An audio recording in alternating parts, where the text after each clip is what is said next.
Bueno, ahora sí. Buenos días, el Ateneo de hoy que vamos a dar el tema síndrome doloroso del miembro fantasma. Mi nombre es Noelia Roldán y mi compañera Natalia Julián. Para empezar, queríamos aclarar primero un poco la diferencia de conceptos. La diferencia que hay entre sensación de miembro fantasma, que es cualquier experiencia sensorial sensitiva que se origina en el lugar de la parte del cuerpo que ahora no existe posamputación.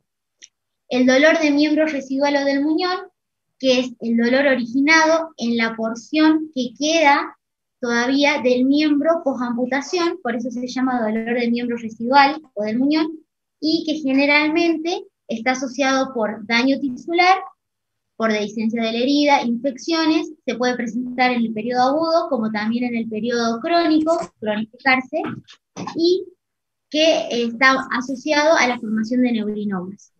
Y por último, lo que sería el dolor de miembro fantasma, que es la experiencia displacentera o dolorosa originada en la porción del cuerpo que ya no existe, que por eso se llama dolor de miembro fantasma y las siglas en inglés son PLP. Y pueden experimentarse como sensaciones de calambre, de electricidad, como puñaladas o agujazos o una sensación quemante. Bien, bueno, para hablar un poquito de generalidades, y esta información la obtuvimos de una búsqueda bibliográfica que hicimos en PubMed, como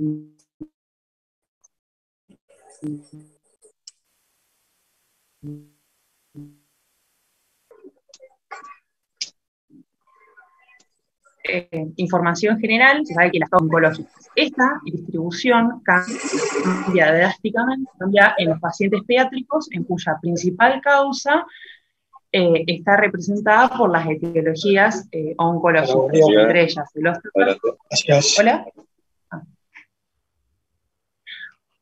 El osteosarcoma, el sarcoma de Edwin y el rhabdomyosarcoma, como las tres entidades más frecuentes que se presentan como causa de amputación.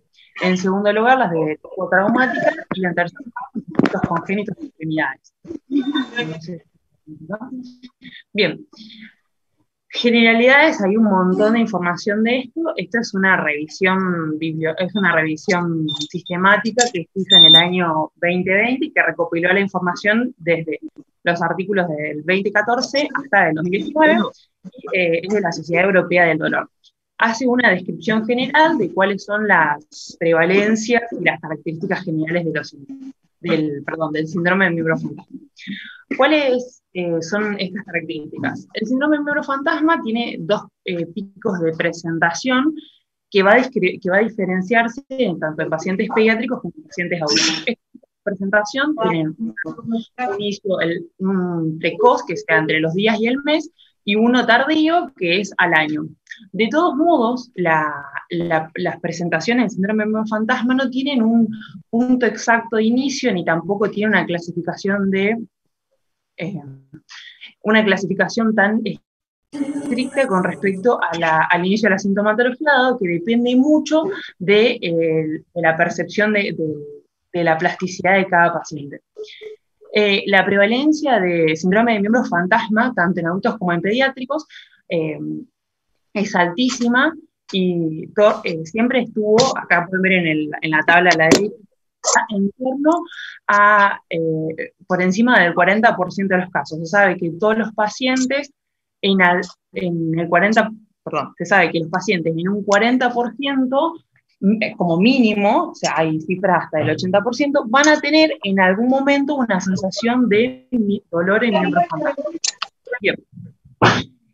Como descripciones generales, tanto del síndrome del miembro fantasma como de dolor en miembro fantasma,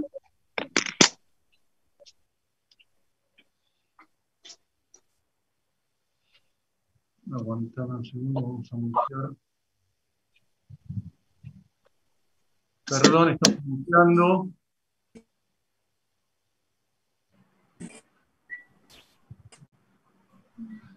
Bien.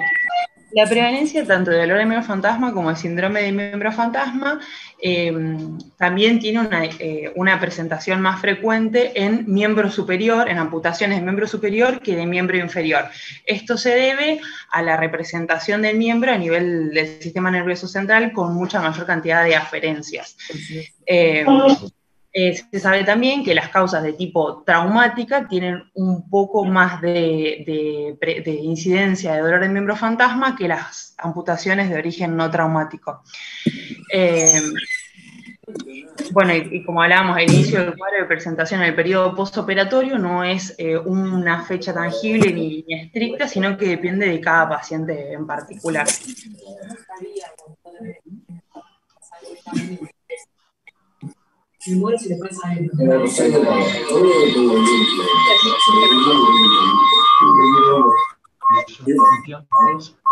Vas a participar.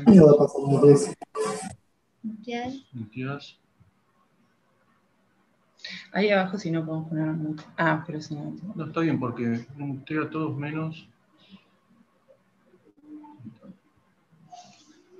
Bueno, acá un poquito, este es un recorte de este artículo que hablamos de la revisión sistemática, donde se ve que la incidencia de dolor de dolor de miembro fantasma al año de la amputación es de alrededor del 82%, o sea, tiene realmente una presentación muy habitual.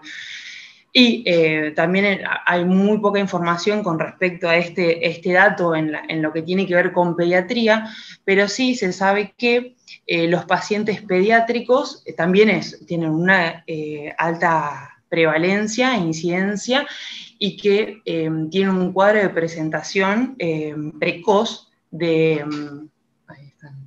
un cuadro de presentación precoz de síndrome de miembro fantasma en comparación con adultos. Es más habitual que se presente precozmente. Bueno, nada, esto también depende un poco de la plasticidad neuronal, que es mucho mayor en pacientes pediátricos y adolescentes que en adultos, y que permite una cierta capacidad de protección frente al dolor de tipo neuropático y al síndrome de miembro fantasma. Ahora vamos a hablar un poquito de fisiopatología. Bien, este es otro artículo que es una revisión que se publicó en el año 2020 del Instituto Mundial de Dolor, donde evalúa 71 pacientes con amputaciones unilateral de tipo traumática, o sea que eso ya es un sesgo con respecto al artículo. Ellos proponen que existen factores de riesgo y factores protectivos para tanto el desarrollo del dolor de miembro fantasma como del dolor de muñón, que son dos entidades distintas, ¿no? Bien, el síndrome de miembro fantasma, los factores protectivos que están descritos, tienen que ver con la sensación de movimiento, que el paciente sienta el movimiento del miembro fantasma, es un factor que protege, dado que habla de plasticidad motora a nivel de la corteza espinal. ¿Y un internet connection? Sí. Sí. Bien. Ay, perdón. No, nada, parecía que estaba desconectado, pero nada. Y otro de los factores que se asocian a un factor, que es un factor protectivo, es el éxito de haber tenido en el éxito preoperatorio en el tratamiento del dolor en pacientes que van a ser sometidos a una amputación de miembro inferior. ¿Cuáles son los factores de riesgo para el desarrollo de miembro fantasma? Estos son factores que están demostrados estadísticamente, después existen otros, ¿no? La intensidad con la que el paciente, la intensidad con la que se manifiesta el síndrome de miembro fantasma. Que excluye lo que es el síntoma, el signo del movimiento, sino la quemazón y el hormigueo, este tipo de percepciones del paciente. Cuanto más se presenten, mayor es el riesgo de que en el posoperatorio el paciente tenga dolor de miembro fantasma. Y por otro lado, como hablábamos anteriormente, la edad representa otro de los puntos a tener en cuenta, porque según lo que está descrito, se sabe que con la edad se disminuye la capacidad y el potencial de neuroplasticidad de los pacientes y la adaptación neuronal, lo que permite una cierta limitación a la hora del control del dolor crónico. Bien, y en lo que respecta al dolor de muñón, los factores asociados se vieron que son el nivel de amputación. Mayor es el riesgo de presentar un dolor en el muñón en pacientes que tienen una amputación de tipo supracondilia o proximales. Cuanto más proximal, mayor es la tasa de presentación. Y por otro lado también el grado de dolor que presenta en el punto preoperatorio, eso está relacionado con el remanente de dolor en el posoperatorio. Bien, otros factores de riesgo que están sacados de protocolos tienen que ver con, que es un poco lo que hablábamos anteriormente y creo que se reiteran un poco, las amputaciones de origen traumática, el mal manejo del dolor tanto preoperatorio, intraoperatorio y posoperatorio, la proximidad de las amputaciones, que haya recibido quimioterapia el paciente. Este factor puntualmente va a ser importante en los pacientes pediátricos, que haya sido fumador, y la existencia de neuromas preexistentes e infecciones en el sitio de la amputación, o sea, amputaciones infectadas. En lo que tiene que ver con pediatría, los factores de riesgo que están asociados al síndrome de miembro fantasma tienen que ver con el tratamiento quimioterápico previo, dado que muchos quimioterápicos que se usan habitualmente en los pacientes con osteosarcoma, sarcoma de Ewing y rabdomionsarcoma, tienen un componente de una toxicidad neuronal, como el cisplatino, etoposis y vincristina, que favorecen al desarrollo de este síndrome. Es más frecuente en miembro inferior que en miembro superior y que, al igual que lo que se produce en el síndrome regional complejo, que también tiene mayor incidencia en miembro inferior que superior, y la distribución con respecto al género, hay mayor presentación de síndrome de miembro fantasma en mujeres en comparación que con hombres. Eso se respeta con la misma proporción en la población adulta. Bien. Ahora vamos a hablar un poquito de la fisiopatología del desarrollo del síndrome del miembro fantasma. Lo que hemos encontrado y la fisiopatología que está descrita, habla de muchos datos que aún no están resueltos o que no se sabe precisamente a qué se deben o no se han podido descubrir. ¿Qué es lo que sí está descrito? Bueno, la fisiopatología va a estar determinada por factores de tipo centrales y factores de tipo periféricos. Estos factores centrales tienen tanto un impacto a nivel de la corteza o a nivel cerebral y otro punto a nivel de la médula espinal o a nivel de inflamatorias locales, perineurales, cuando se produce la axonotomía. A nivel central, se sabe que se produce una neuroplasticidad, que en el caso del dolor neuropático crónico es una neurotoxicidad maladaptativa que actúa en contra de los beneficios del paciente sería lo que quiero decir.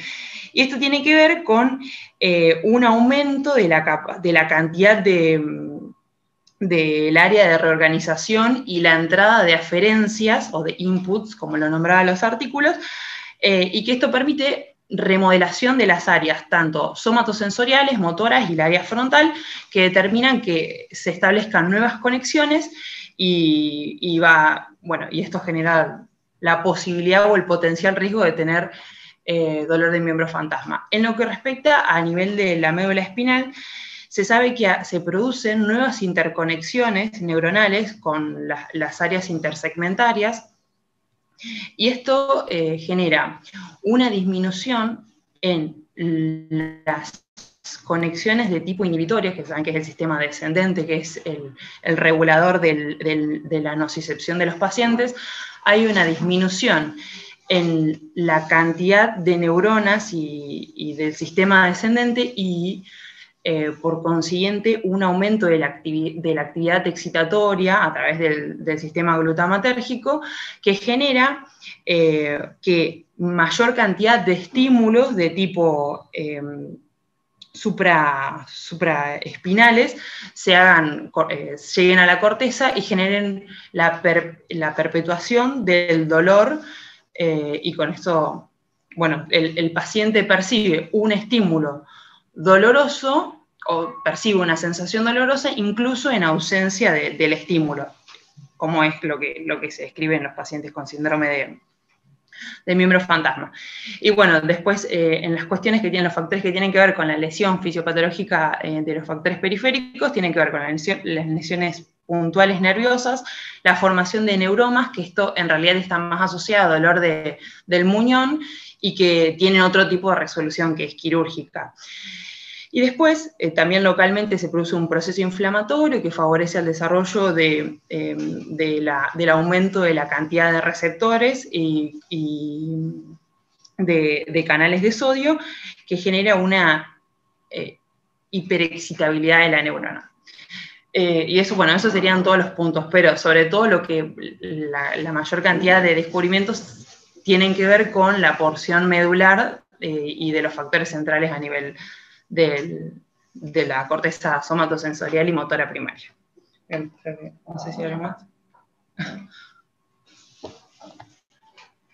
Bueno, una vez que teniendo los conceptos de qué es el dolor de miembro fantasma y cómo sería la fisiopatología, lo que queremos rescatar es el concepto de analgesia preventiva. Analgesia preventiva es un método analgésico que se aplica antes de que se produzca el trauma quirúrgico y el daño tisular, que tiene como objetivo prevenir lo que sería la sensibilización central, reducir el dolor postoperatorio y prevenir de esta manera el desarrollo de dolor crónico. Porque si solo usáramos analgesia postoperatoria, bloqueamos lo que sería la hiperalgesia temporalmente, pero no se previene todo lo que sería el proceso de desarrollo de sensibilización central. Este concepto de analgesia preventiva en nuestro rol de anestesiólogos es muy importante. Y así podemos definir que el dolor de miembro fantasma podemos establecer ciertas estrategias para tratar de prevenirlo, que los podemos dividir en 4 grupos. En la técnica quirúrgica, que la técnica quirúrgica más que nada se refiere a lo que hace el cirujano, donde la neurectomía o la disección de los nervios en la cirugía predisponen a una mayor incidencia de dolor de miembro fantasma y formación de neuronas. Entonces se están desarrollando nuevas técnicas como la coablación o la envoltura nerviosa de colágeno para poder mejorar este factor. Cuando hablamos de medidas de soporte, hablamos del apoyo psicológico con psicoterapia, todo lo que serían los cuidados del muñón, la terapia de frío, masajes para prevenir los espasmos musculares y un uso apropiado de las prótesis con una buena rehabilitación. Y lo que nos incumbe a nosotros en nuestro rol de anestesiólogo es tratar de establecer estrategias preventivas a través de agentes farmacológicos y de lo que sería anestesia regional. Dentro de agentes farmacológicos tenemos nuevamente para nombrar todo lo que nosotros sabemos de lo que es analgesia y anestesia multimodal, con la presencia de los opioides, los bloqueantes de receptores NMDA, agonistas alfa-2, gabapentinoides, un fármaco nuevo que es la hormona calcitonina y el paracetamol y los AINES. Con respecto a los opioides, lo que se presenta en todas las que son revisiones sistemáticas es que el uso de fentanilo y de morfina con inicio 48 horas antes de la amputación hasta 48 horas post-amputación, en algunos estudios dicen que disminuye el dolor de miembro fantasma a los 6 meses, pero en teoría no debería tener un rol de prevenir el dolor de sensibilización central, solamente tratar el dolor agudo. Pero como hablábamos que los pacientes que llegan con dolor preoperatorio al momento de la cirugía tienen mayor incidencia de dolor de miembro fantasma, muchas veces se asocia que esta mejoría a los 6 meses, o que estos pacientes lleguen de mejor manera al momento quirúrgico. Y con respecto al tramadol, su uso se ha demostrado que reduce el dolor agudo, pero que no previene el dolor de miembro fantasma. Con respecto a los receptores, a los bloqueantes de los receptores NMDA, el rol de la ketamina con su uso intraoperatorio en dosis de 200 gamas kilo-hora tiene una fuerte evidencia de lo que sería la disminución del consumo de opioide en el postoperatorio, pero no solo en esta cirugía, no solo en amputaciones, sino en cualquier tipo de cirugía. Lo importante es saber que la ketamina no solo actúa en los receptores NMDA, sino también activa el sistema inhibitorio descendente monoaminérgicos, bloquea los canales de sodio como hace los anestésicos locales y tiene en cierta parte acción sobre los receptores como los opioides. Por eso es muy importante su uso. Con respecto al uso preoperatorio de ketamina para prevenirlo, al dolor del miembro fantasma no hemos encontrado en nuestra búsqueda muchos artículos, solamente un estudio piloto donde lo que se hace, donde lo que se hizo en realidad es en un centro de Estados Unidos en pacientes adultos, dividirlos en dos grupos y a un grupo lo que se hacía era darle 1 miligramo kilo 1 hora antes de la cirugía, una segunda dosis 8 horas postquirúrgico y un tratamiento del primer y el segundo día postoperatorio. Lo que ellos querían ver era evaluar efectos adversos, como por ejemplo náuseas, delirios, excitación o ansiedad, y de acuerdo a esto recién tratar de hacer un estudio mucho más grande para ver los resultados sobre el manejo del dolor y la incidencia de dolor del miembro fantasma. Lo bueno de este artículo es que ninguno ha presentado efectos adversos, entonces lo querían empezar a implementar al uso prequirúrgico. Bueno, con respecto a los agonistas alfa-2, los que conocemos, clonidina y dexmedetomidina, con un uso intraoperatorio para inhibir lo que es la neurotransmisión nociceptiva y así proveer todo lo que es analgesia adyuvante no opioide. Pero repetimos, sobre todo esto, no tenemos nada que indique que previene la incidencia de dolor de miembro fantasma. Y con respecto a los gabapentinoides, que sería el gabapentina y la pregabalina, hay fuerte evidencia y abundante evidencia a favor de lo que sería su rol beneficioso en adultos una vez que está establecido el dolor del miembro fantasma, es decir, como tratamiento. En adultos el uso pero ¿qué es lo que sabemos sobre su uso en pediatría? En nuestra búsqueda hemos encontrado un solo artículo de un estudio realizado en China en el año 2018, donde justamente los pacientes pediátricos con osteosarcoma y sarcoma de Ewing se les hacía un tratamiento preoperatorio y postoperatorio con gabapentin bioral. Y los resultados que se mostraban eran satisfactorios, con resultados de dolor postoperatorio y a los 60 días, como se ve en la tabla, que es favorable para el grupo que estaba premedicado con gabapentin. Pero este artículo que ha sido publicado en una revista de dolor en el año 2018 muy importante, luego ha tenido muchas cartas al editor para criticar este artículo, donde decía que el grupo era muy pequeño para poder aseverar que el gabapentin en pediatría se podía usar, que no estaban claros los estándares de intervenciones analgésicas intra y postoperatorias que habían usado los autores, que no establecían si habían usado técnicas regionales o no, y así tampoco habían hecho un buen análisis del paciente. Entonces, no es un estudio que sea confiable. Y entonces nos remitimos a que todas las evidencias que tenemos del uso de gabapentinoides en pediatría indican que no nos disminuye la incidencia de dolor postoperatorio ni neuropático darlo de manera profiláctica y que sí está asociado a una gran impacto negativo en los pacientes en lo que respecta al delirio, a la ansiedad, en su estado postoperatorio. Y un ejemplo de los tantos artículos que muestran esto es un estudio randomizado que estaba en fase 4 con una gran cantidad de pacientes entre 9 y 15 años que iban a ser sometidos a una cirugía torácica por el diagnóstico de pectum excavatum, donde se les administraba vía oral gabapentin preoperatorio y 2 días postoperatorio. Y en estos pacientes se había demostrado una gran asociación negativa en su estado de ansiedad. Y la novedad es la hormona calcitonina.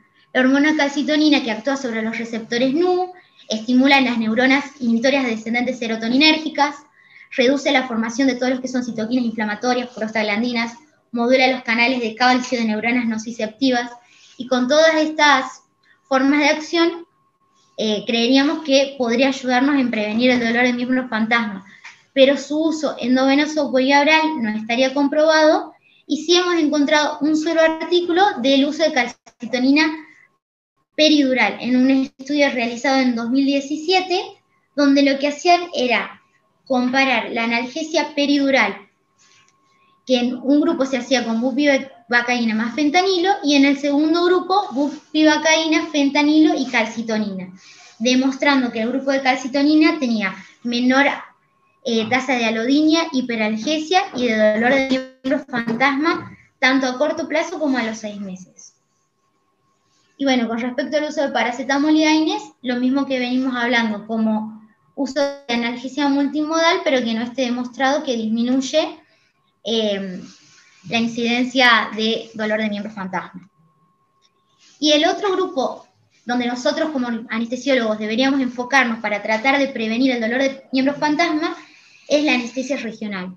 Y aquí se divide en dos grandes formas de abordar estos pacientes, que es a través de catéteres epidurales o a través de la colocación de catéteres perineurales.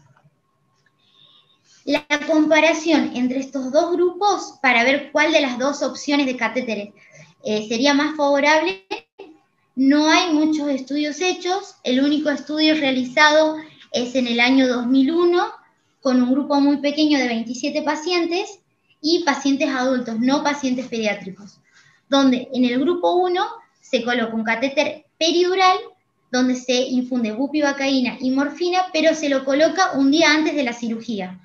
Se lo usa en el intraoperatorio y se lo sigue utilizando para analgesia postoperatoria. Y el segundo grupo, el catéter perineural, que se lo colocaba a nivel de nervio femoral o nervio ciático, de acuerdo a si la amputación iba a ser suprapatelar, infrapatelar, y eso básicamente. En estos pacientes el catéter se lo colocaba dentro de la intraoperatoria en el momento de la cirugía y se lo seguía durante 2 días.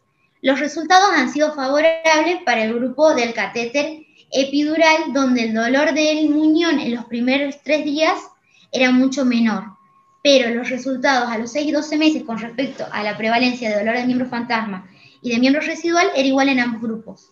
Como crítica a este único estudio que compara estas dos opciones de analgesia, no solo que es un estudio pequeño, sino que hay un sesgo porque el catéter epidural se lo está colocando un día antes, dándole todo un bloqueo analgésico que el grupo de catéter perineural no lo estaría teniendo. Entonces, en nuestra revisión bibliográfica encontramos que hay una pregunta que siempre se plantea en muchos trabajos que se han realizado que son pequeños, que es si el bloqueo neural puede prevenir el dolor del miembro fantasma. Entonces, encontramos que se han realizado muchos estudios a lo largo de los últimos 15 años, pero que estos estudios son todos estudios pequeños y que tienen comparaciones que nos llevan a un sesgo. Por ejemplo, tenemos 5 estudios en donde se evalúa lo que es la analgesia peridural, pero siempre preventiva, colocándola 24 o 48 horas antes, utilizando en el intraoperatorio, usándola en el postoperatorio, y lo compara con grupos donde solo se utiliza analgésicos opioides y no se usa anestesia peridural, o en aquellos donde se usa anestesia peridural, pero solamente en el intraoperatorio o en el postoperatorio. Todos los estudios son de menos de 30 pacientes y todos los resultados a los 6 meses o al año siempre demuestran que hay una pequeña menor incidencia de dolor de miembro fantasma en el grupo que ha utilizado analgesia epidural preventiva. Con respecto al uso preventivo de opioides, hay un solo estudio realizado en el 2011, donde lo que hacen es utilizar fentanilo con el método PCA, que es la analgesia controlada por el paciente 2 días antes, versus utilizar analgésicos opioides en el sistema habitual, que es en el intra y en el postoperatorio. Y lo que se demuestra es que no hay diferencia entre los que han utilizado PCA más analgesia epidural intraoperatoria y los que han utilizado PCA más analgésicos,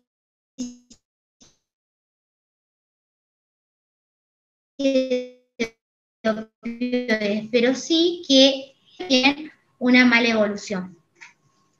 Con respecto a los catéteres, a la infusión de anestesia local continua por catéter perineural, tenemos dos estudios, además del que ya habíamos nombrado, que es el de Lambert en el año 2001, que compara con la analgesia peridural, y en esto lo que hacen es comparar nuevamente lo que es la infusión intraoperatoria y postoperatoria versus solamente utilizar el sistema de opioides, de analgesia con opioides endovenosos. Entonces todos los resultados siguen siendo favorables para los catéteres perineurales. Aquí tenemos de nuevo otra revisión donde cita todos los mismos artículos que acabamos de hablar. Los que están marcados en la diapositiva es el del año 2001, que sigue siendo el único que compara catéter peridural versus catéter perineural, y el del 2017, que es el de la calcitonina que habíamos hablado cuando decíamos agentes farmacológicos.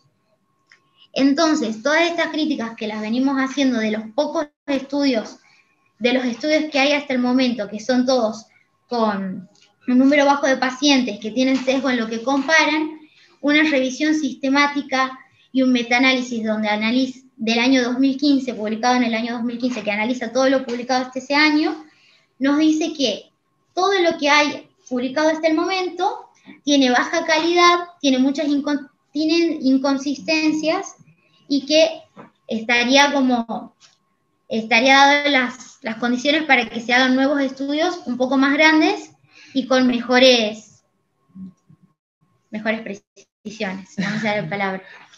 Y como que la única conclusión que sí está validada es que disminuye el consumo de opiáceos en el postoperatorio, que bueno, no es un resultado favorable menor, hasta en un 40 o un 50%, siendo la disminución del consumo de opioides sin mejorar lo que sería el dolor que refieren los pacientes. Y con respecto a la analgesia por catéter perineural en pediatría, hay muchos reportes de casos.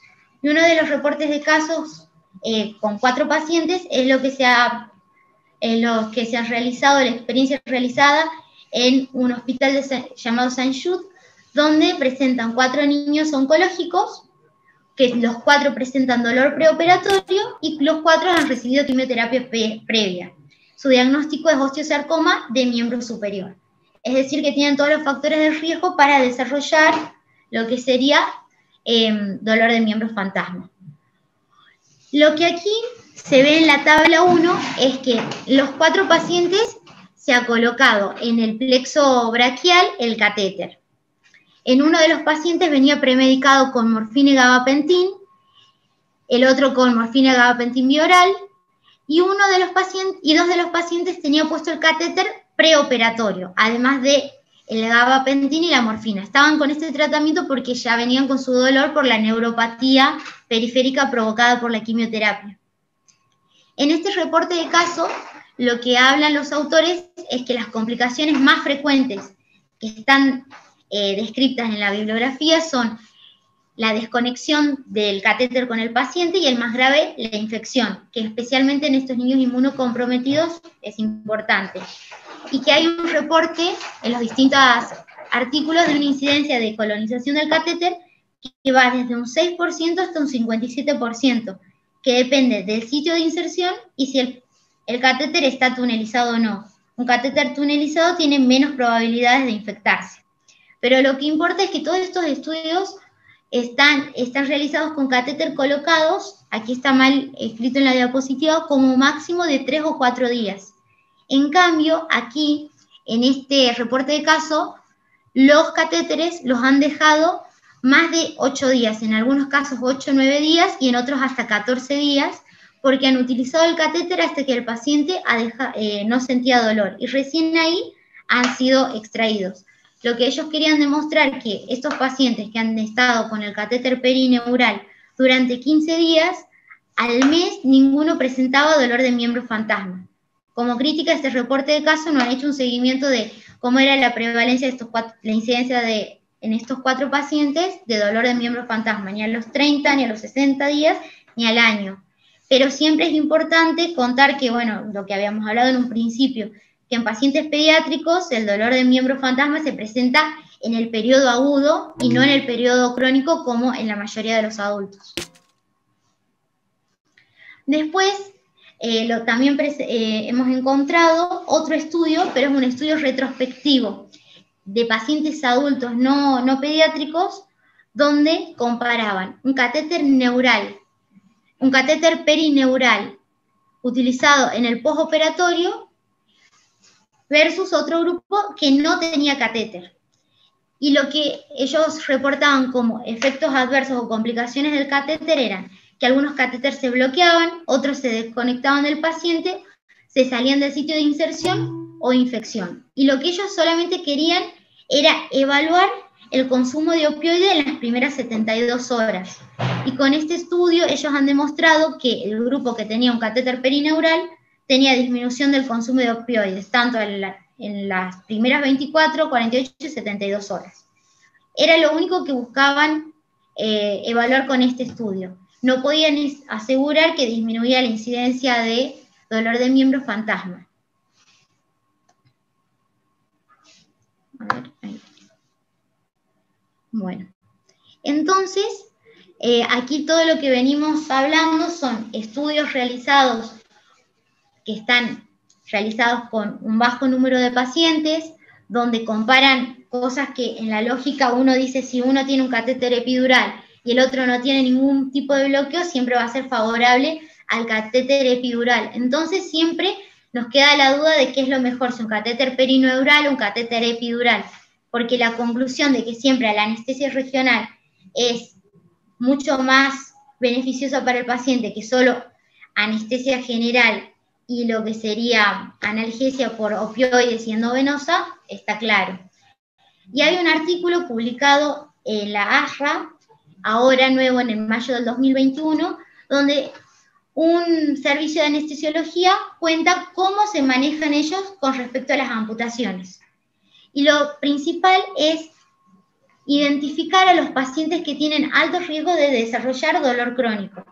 Nosotros en nuestro servicio esos pacientes los tenemos identificados porque tenemos los pacientes oncológicos, pediátricos, que han recibido quimioterapia antes de entrar a quirófano. Entonces es algo que en nuestro centro está identificado.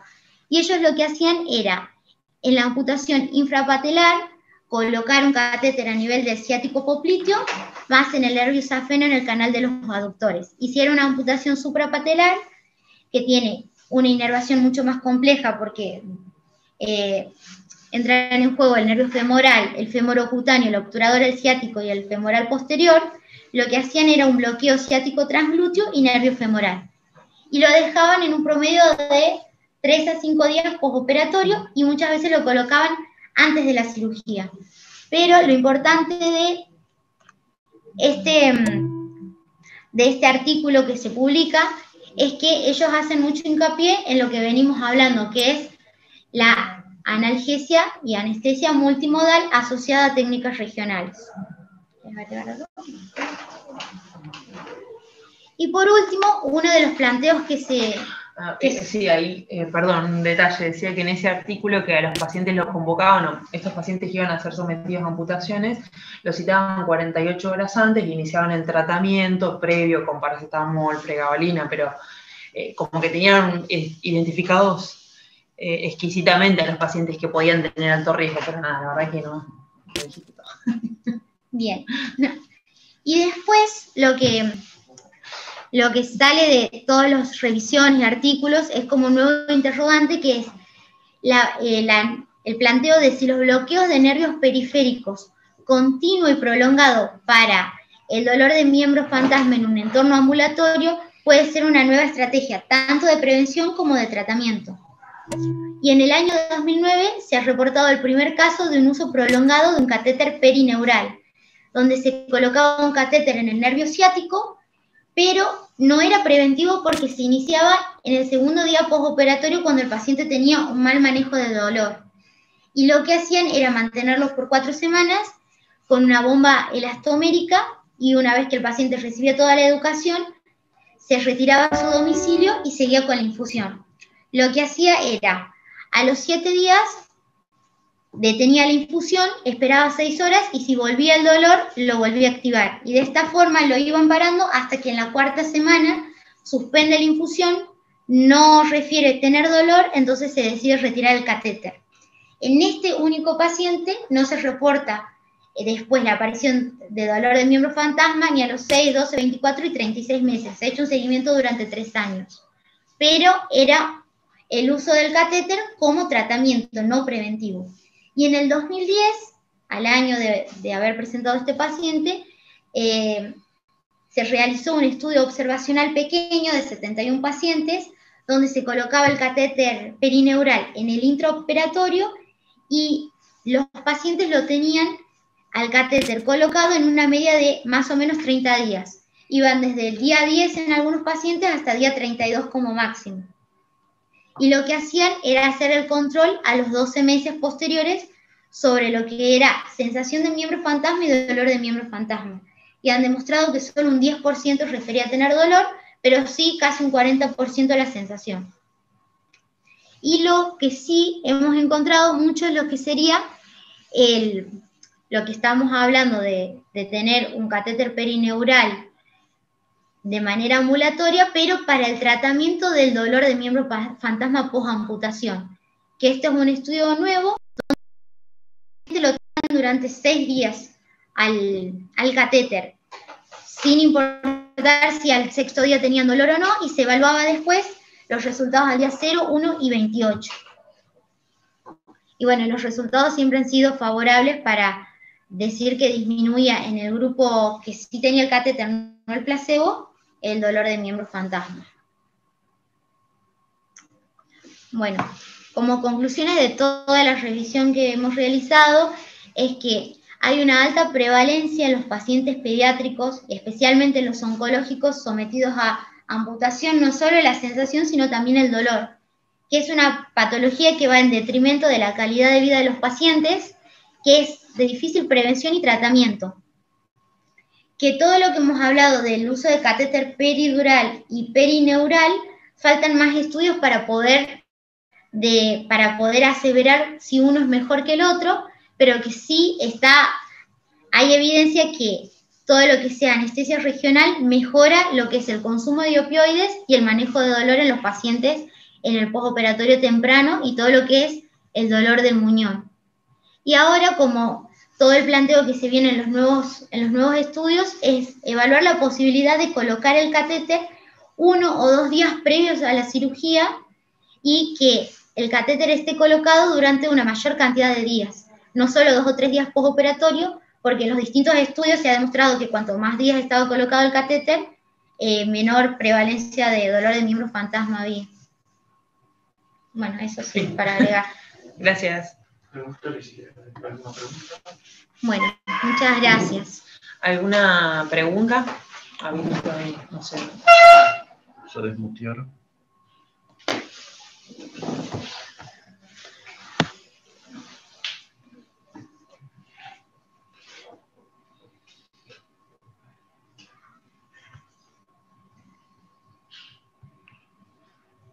Bueno, parece que no hay preguntas. No se ve el chat, así que...